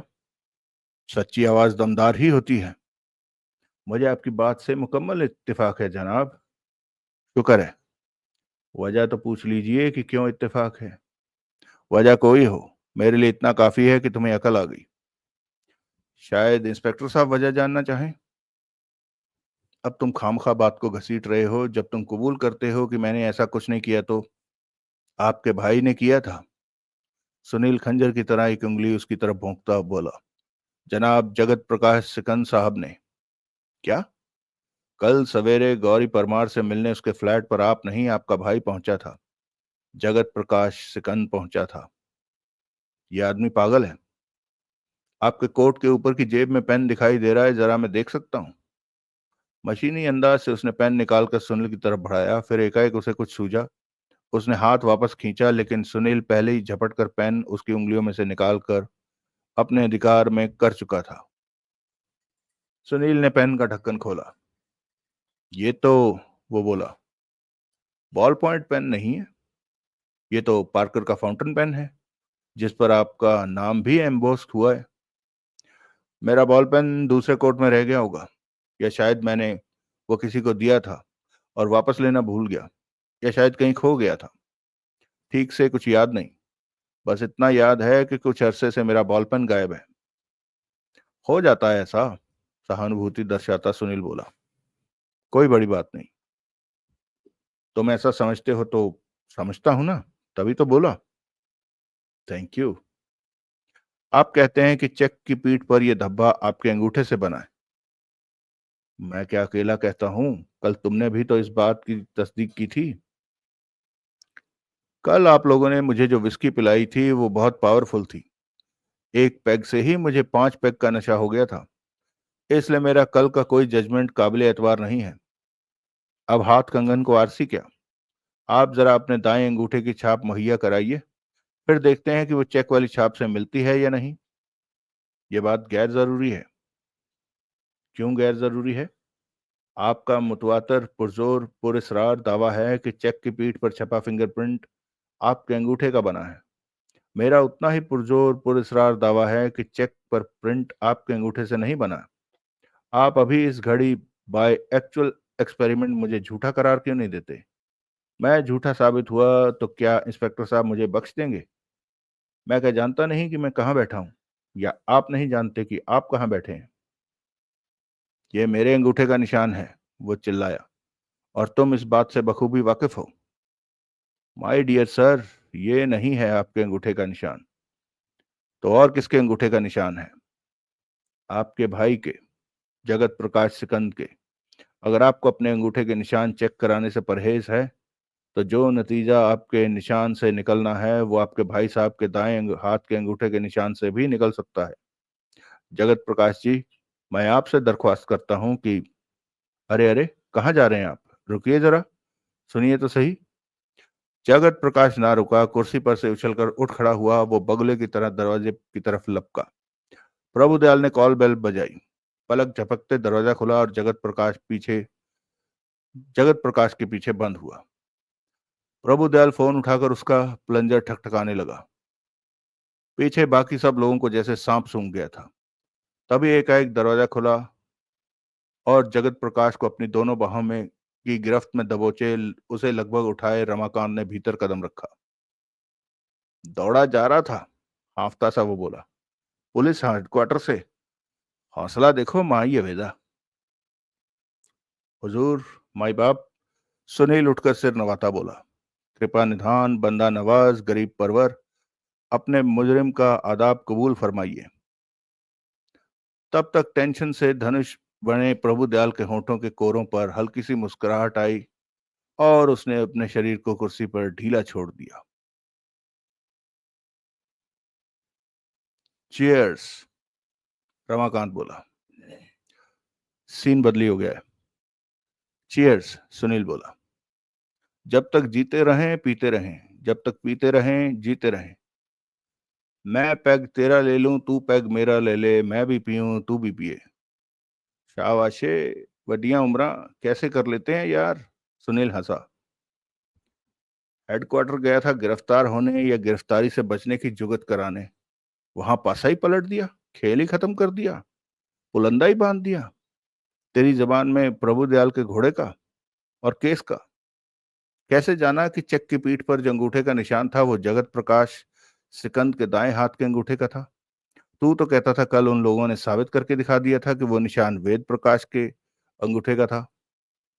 मैंने खुद चेक किया था, लेकिन अब तो जाहिर है कि चेक गलत गलत चेक किया था। हाँ। कैसे धोखा खा गया? उस सिलसिले में मैंने धोखा ही नहीं खाया, बल्कि बकायदा उल्लू बन गया था। मेरे सामने के सामने ऐन मेरी नाक के नीचे हाथ की ऐसी सफाई पेश की गई कि बड़े से बड़ा जादूगर शर्मिंदा हो जाए। जगत प्रकाश सिकंद को मैंने बहुत कम करके आंका, जबकि ये सारी बेमिसाल कारीगरी उसकी थी। खुलासा कर।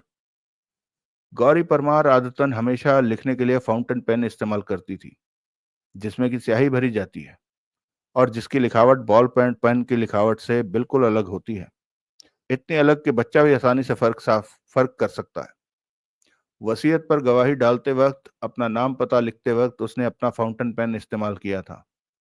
वेद प्रकाश सिकंद के लिए 2 लाख रुपए का चेक बनाते वक्त उसने फाउंटेन पेन का इस्तेमाल किया था। लेकिन वैशाली पहुजा को उसके द्वारा लिखी चिट्ठी चिट्ठी की कार्बन कॉपी वेद प्रकाश सिकंद ने मुझे दिखाई थी, वो लिखने के लिए बॉल पॉइंट पेन का इस्तेमाल किया गया होने की चुगली साफ होती थी। वो कार्बन कॉपी इतनी स्पष्ट थी कि फाउंटेन पेन का इस्तेमाल से बनी हो ही नहीं सकती थी। जब वो लिखने के लिए हमेशा फाउंटेन पेन इस्तेमाल करती थी, तो तब वो चिट्ठी लिखते वक्त उसने बॉल पॉइंट पेन क्यों इस्तेमाल किया? क्योंकि वो स्पष्ट कार्बन कॉपी चाहती थी। क्यों? क्यों चाहती थी? वो कार्बन कॉपी ही स्पष्ट या कैसी भी क्यों चाहती थी? तू बता। नहीं चाहती थी। उसको कॉपी की कोई जरूरत नहीं थी, लेकिन उस शख्स को जरूरत थी जिसके कहने पर उसने वो चिट्ठी लिखी। इसलिए उसी ने इसरार किया था कि वो चिट्ठी कार्बन रखकर बॉल पॉइंट पेन से लिखे, और इस काम के लिए उसे अपना बॉल पेन दिया था। ओ। वेद प्रकाश सिकंद कहता था कि चेक पर धब्बे की सूरत में बना अंगूठे का निशान उसका था। उसका साफ मतलब है कि गौरी परमार को अप्रोच करने वाला, उससे मुलाकात करने वाला वो था। उसके पास सुबह से लेकर शाम तक की परफेक्ट एलिबाई थी। सुबह 7:45 से लेकर शाम 4 बजे तक के अपने एक एक मिनट का हिसाब वो दे सकता था, लेकिन जगत प्रकाश ऐसा हिसाब नहीं दे सकता था। उसके पास अपने डिफेंस में पेश करने के लिए कोई एलिबाई नहीं थी। वो फिर भी सेफ था और बेहतर था, क्योंकि उसको एलिबाई पेश करने के लिए कोई नहीं बोलने वाला था। फोकस तमाम का तमाम वेद प्रकाश सिकंद पर था। जिसको इस बाबत बोला जाता तो अपने सिक्केबंद एलिबाई वो पेश कर सकता था। फिर एक बार इस बात की तरफ मजबूत इशारा होता कि चेक पर बना फिंगरप्रिंट वेद प्रकाश के अंगूठे का नहीं था। जगत प्रकाश के पास कत्ल के वक्त के आसपास की कोई एलिबाई नहीं थी। तमाम माजरा मेरी समझ में आ गया। मेरी समझ में तो अभी भी कुछ नहीं आया। आएगा ना बड्डे पापा जी, आएगा, सुनो तो सही। और मैं क्या कर रहा हूं? मेरा मतलब है तेरे साथ पैग पैग खेलने के अलावा। चेक पर के धब्बे की तरफ तब तक किसी का ध्यान न गया था, और ना किसी को उसकी कोई अहमियत समझ में आई, जब तक कि मैंने उनकी कोठी पर पहुंचकर अपनी पूछताछ शुरू न की। तब वेद प्रकाश ने मेरे सामने जो कथा की, वो फैक्ट और फिक्शन का वो मिक्सचर था जिस पर कि उन लोगों का आखिर तक डटे रहने का इरादा था। लेकिन धब्बे की तरफ किसी की तवज्जो तब तक नहीं गई थी जब तक कि मैंने उसका जिक्र नहीं किया था। तब वेद प्रकाश को, जो कि पहले ही कह चुका था कि गौरी ने चेक उसे दिया था, मजबूरन यह कहना पड़ा कि धब्बा सा लगने वाला वो फिंगरप्रिंट उसका था। उसकी निगाह में वो बात वहीं खत्म हो जानी थी, लेकिन उनकी उम्मीद के खिलाफ मैं फिंगरप्रिंट को चेक करने की जिद करने लगा। वेद प्रकाश उस चेकिंग के लिए हामी नहीं भर सकता था, क्योंकि उससे बेहतर कौन जानता था कि वो फिंगरप्रिंट उसका नहीं था।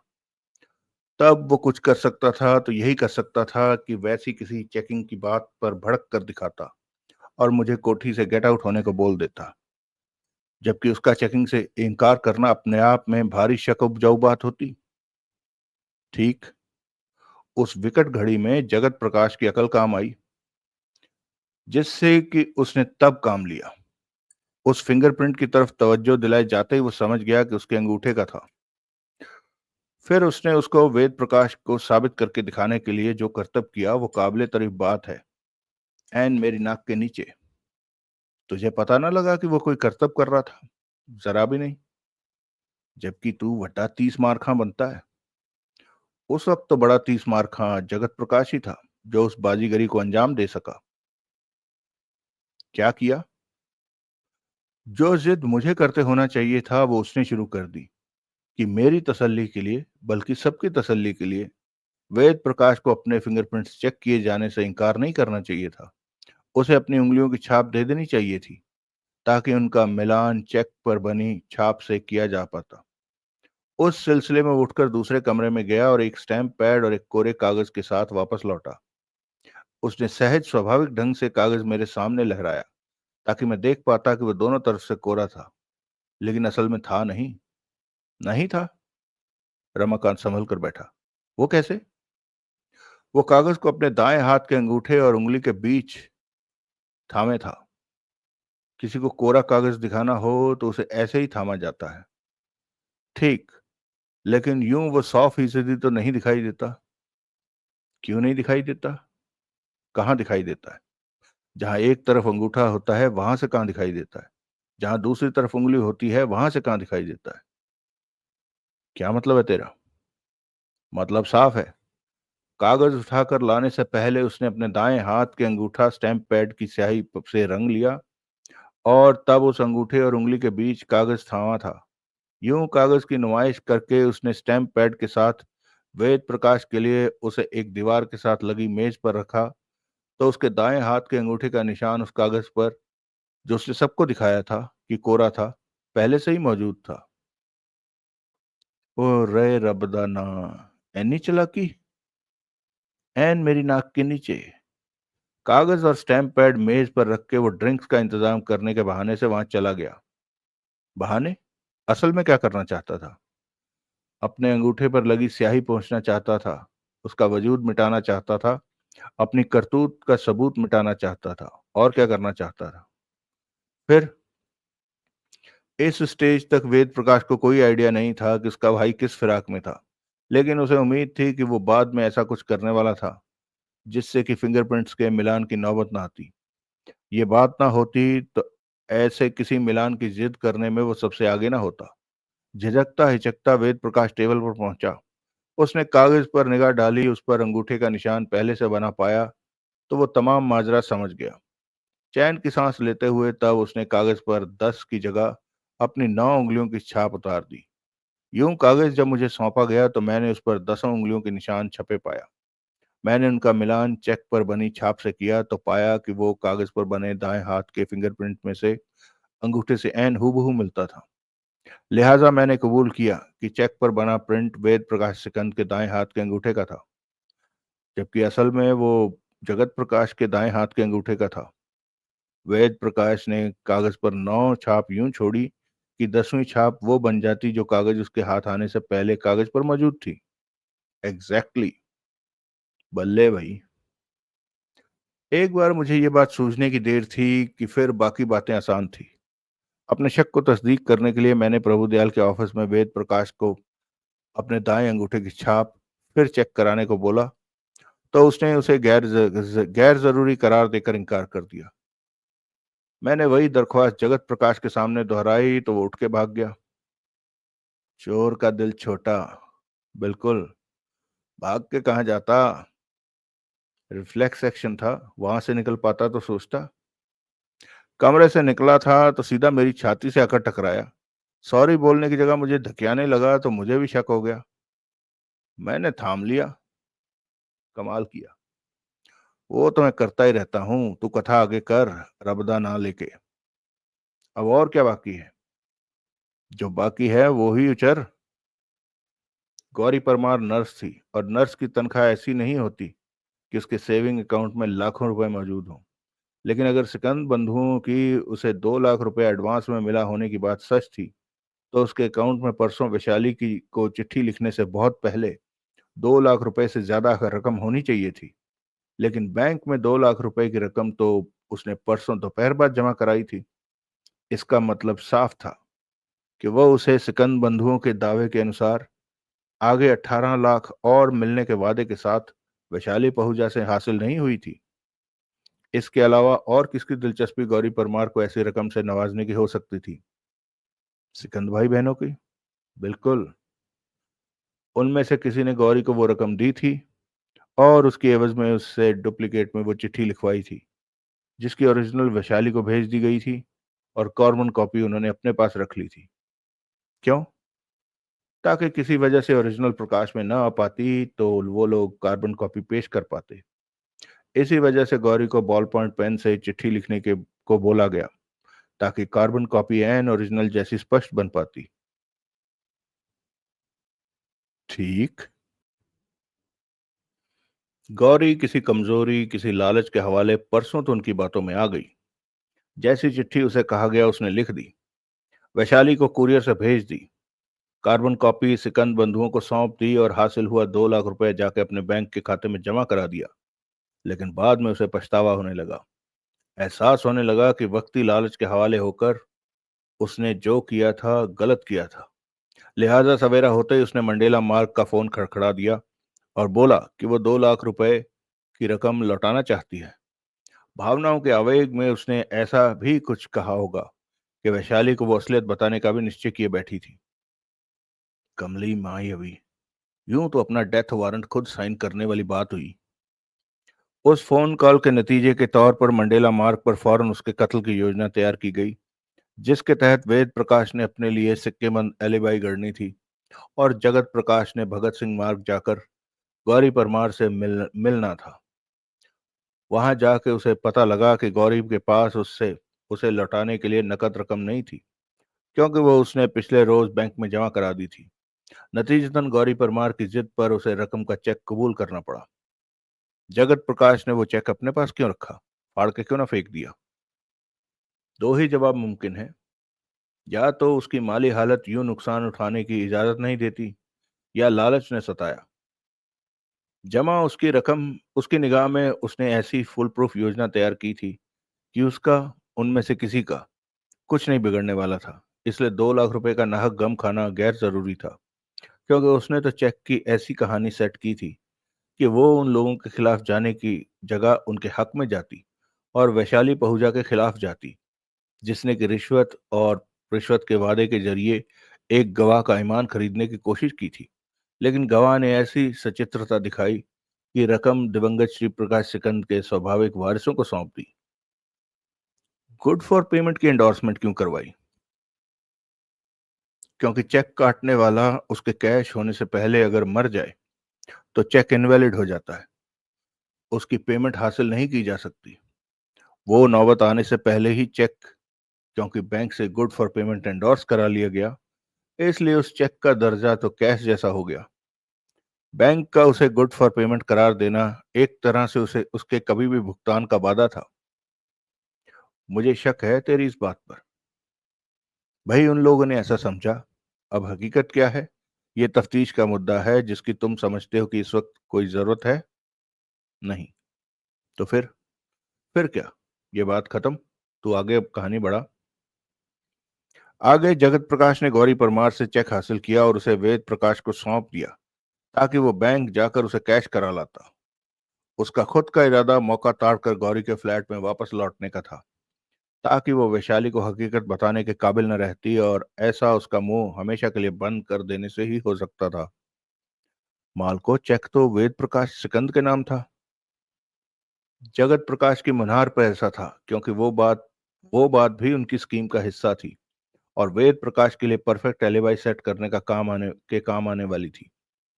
चेक वेद प्रकाश के नाम होता तो ये बात बड़ी सहूलियत से सेट हो जाती कि गौरी परमार से उसके फ्लैट पर जाकर वेद प्रकाश मिला था। आगे शाम तक के अपने वक्त की एक एक मिनट का वो हिसाब देता, तो कैसे उस पर यह इल्जाम आयद होता कि दोपहर 11:15 के आसपास जो कत्ल हुआ बताया जाता है, वो उसने किया था।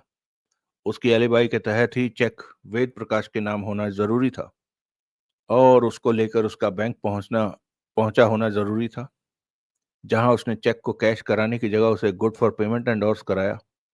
अब तुम्हें दिखाई दी उनकी स्कीम की ब्यूटी। तफ्तीश से क्या जाहिर होता?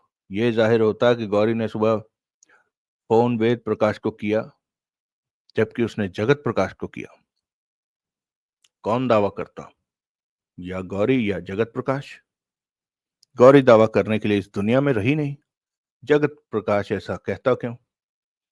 वक्त की उनकी जरूरत तो ये कहने में थी कि गौरी ने वेद प्रकाश को फोन किया था, और वही उससे मिलने भगत सिंह रोड पर उसके फ्लैट पर गया था, जबकि गौरी ने उसे 2 लाख रुपए का चेक दिया था। आगे चेक के साथ बैंक तो वो वही पहुंचा था, इसलिए कंटिन्यूटी में ये बात ऐन फिट होती। घर में दो गवाह मौजूद थे जो खम ठोक कर कहते कि गौरी ने वेद प्रकाश को फोन किया था। चेक पर जगत प्रकाश के अंगूठे का निशान कब बना? वो चेक गौरी के उसे सौंपने और जगत प्रकाश के उसे आगे भाई को सौंपने के बीच के वक्फे में कभी भी बना हो सकता है। रमाकांत, ये ना भूलो कि मेरे जिक्र करने तक उस निशान की तरफ, जो कि एक धुंधले से, आसानी से तो दिखाई भी न देने वाले धब्बे की सूरत में था, किसी की तवज्जो नहीं गई थी उसकी तरफ। तवज्जो गई होती तो उस बारे में जरूर वो कुछ ना कुछ करते। क्या करते? 2 लाख रुपए का गम खा लेते, या उस निशान को ऐसा बिगाड़ देते कि वो किसी शिनाख्त के काबिल न रह जाता। धुंधले धब्बे को स्पष्ट, प्रोमिनेंट लेकिन बेमानी धब्बा बना देते। चेक की पीठ पर कोई दाग धब्बा होने से वो इनवैलिड नहीं हो जाता। ठीक। तो भाई को चेक सौंप देने के बाद किसी वक्त मौका ताड़कर जगत प्रकाश वापस गौरी के फ्लैट पर गया। हाँ, और इस बार उसकी तकदीर ने उसका ये साथ ये दिया कि उसे दाखिले के लिए फ्लैट की घंटी तक नहीं बजानी पड़ी। फ्लैट का दरवाजा खुला मिला। खेमकी खुला छोड़ गई थी वहां से निकलते वक्त। हाँ, वैशाली के अपनी टेनिस किट लेने के लिए वापस जाने के बाद शुभ्रा खेमका वहां पहुंची थी, और उसने वहां उत्पात मचाया। गौरी परमार की ट्रेनिंग ड्रेस जो वो पहने थी फाड़ दी और उसे रंग दिया। हाँ, यानी कि टेनिस का प्रोग्राम वाकई बना था। हाँ रमाकांत, गौरी के मन में वैशाली के लिए कोई रंजिश नहीं थी। रंजिश सिर्फ उस चिट्ठी से जाहिर होती थी जो कि अब हमें मालूम है कि उससे जबरन लिखवाई गई थी। फिर दो सखियों में ऐसा कोई प्रोग्राम बनने में क्या प्रॉब्लम थी? कोई नहीं। बात खेमकी की हो रही थी। वो अपना फुल शो वहां नहीं कर सकती थी क्योंकि बीच में ही गौरी को उसकी गिरफ्त से निकलकर बाथरूम में जा बंद होने का मौका मिल गया था। तब जो हुआ था उतने से ही तसल्ली करके शुभ्रा खेमका वहां से कूच कर गई, और जाती बार इत्तेफाकन फ्लैट का मेन डोर खुला छोड़ गई थी। पीछे बाथरूम में गौरी ने अपनी फटी हुई और रंगी हुई ड्रेस उतारकर मैले कपड़ों के हैम्पर के हवाले की, और जिस्म पर छिटका रंग उतारने के लिए शावर के नीचे जा खड़ी हुई। यह वो वक्त था जबकि जगत प्रकाश वहां पहुंचा। उसने फ्लैट का मेन डोर खुला पाया। वो चुपचाप भीतर दाखिल हुआ तो उसे मालूम पड़ा कि गौरी बाथरूम में थी, जहां से एक शावर चलने की आवाज आ रही थी। वो कत्ल के लिए तैयार बाथरूम के दरवाजे के बाहर उसके बाहर निकलने का इंतजार में खड़ा हो गया। तभी एकाएक फोन की घंटी बजने लगी। जो कि तूने बजाई। हाँ। जगत प्रकाश को उस घड़ी फोन के का बजना लगा, बजने बजते लगना। जगत प्रकाश को उस घड़ी फोन का बजते रहना रास नहीं आया, क्योंकि गौरी एकाएक बाथरूम से बाहर निकलकर फोन की ओर लपक सकती थी, और उसके ऐसा करने से उसके सिर पर एक्यूरेट वार करना मुश्किल हो सकता था। वार ठीक ना पड़ता, वो बेहोश होकर धराशायी न होती, तो वो गला फाड़कर चीखने चिल्लाने लग सकती थी, जो कि और भी बुरा होता। लिहाजा उसने ड्राइंग रूम में जाकर फोन का रिसीवर खुद उठाया, रिसीवर को फोन की साइड में रखा ताकि फोन फिर ना बजने लगता, और बेडरूम में पड़े उसके मोबाइल को भी स्विच ऑफ किया, क्योंकि लैंडलाइन से जवाब न मिलने पर कॉल करने वाला उसे बजा सकता था। वो वापस लौटा तो उसने गौरी को जिस्म पर तौलिया लपेटे बाथरूम से निकलते पाया। उसे फ्लैट में देखकर वो हक्की बक्की रह गई। तौलिए पर से उसकी पकड़ छूट गई और उसके जिस्म से हटकर अलग जा पड़ा।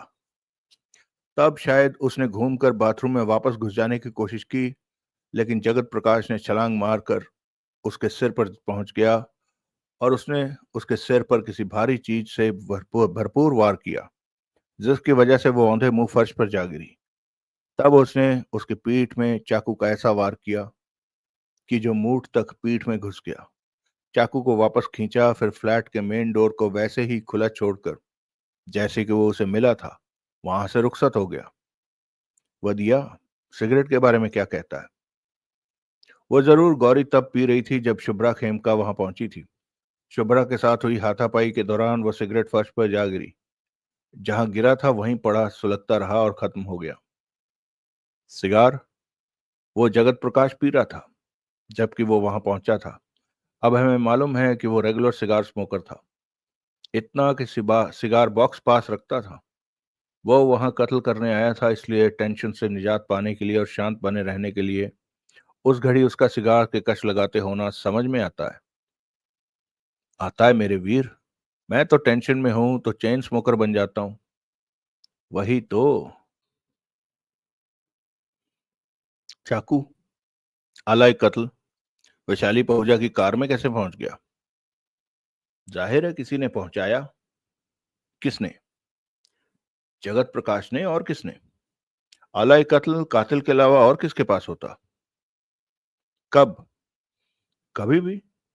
टाइम एलिमेंट के मुताबिक कत्ल के बाद वो फ्लैट से निकला ही होगा, जबकि अपने दूसरे फेरे में वैशाली वापस लौटी होगी। उसने वैशाली को अपनी कार सड़क पर पार्क करके इमारत के भीतर जाते देखा होगा, और उसे लगा, या वो पहले से ही सोचे बैठा होगा, कि आला कत्ल की वैशाली के पास से बरामदगी उसका फुल पुलंदा बांध सकती थी। वसीयत के बारे में क्या कहता है? बिल्कुल जेन्युइन है, उसमें कोई पेच नहीं है। पेच डालने को कमर कसे सब हवालात में है। लिहाजा लड़की 20 करोड़ की मालकिन बन के रहेगी। बहुत जल्द। हमें पहचानेगी? ना शुक्री नहीं होगी तो क्यों ना पहचानेगी। पहचानेगी भी तो क्या फायदा? तू ठहरा मैं वॉलंटियर। उसका वास्ता मेरे से पड़ा होता तो 4 पैसे झाड़ के रहता। रमाकांत, पैसा ही सब कुछ नहीं होता। काका बल्ली, ये खिसियानी बिल्ली खंबा नोचे वाली बात है। ऐसा वही कहते हैं जिनको पैसा नसीब नहीं। किसी अंबानी बिरला डालमिया को कहते सुना है कि पैसा सब कुछ नहीं होता? ये ब्लू लेबल जो इस वक्त हम खोले बैठे हैं, पैसे बिना नसीब नहीं होती। पैसे बिना ही नसीब हुई है। ये स्पेसिफिक केस है, मैं जनरल बात कर रहा हूं। चलो ऐसे ही सही। एहसान नहीं कर, तहजीब से मान कि पैसा सब कुछ नहीं होता, तो तकरीबन सब कुछ तो होता है। माना? अब बॉटम अप कर। गिलास का। गिलास का मां सदके, और बोल याराना बहारा। मेले मित्रां दे। समाप्त।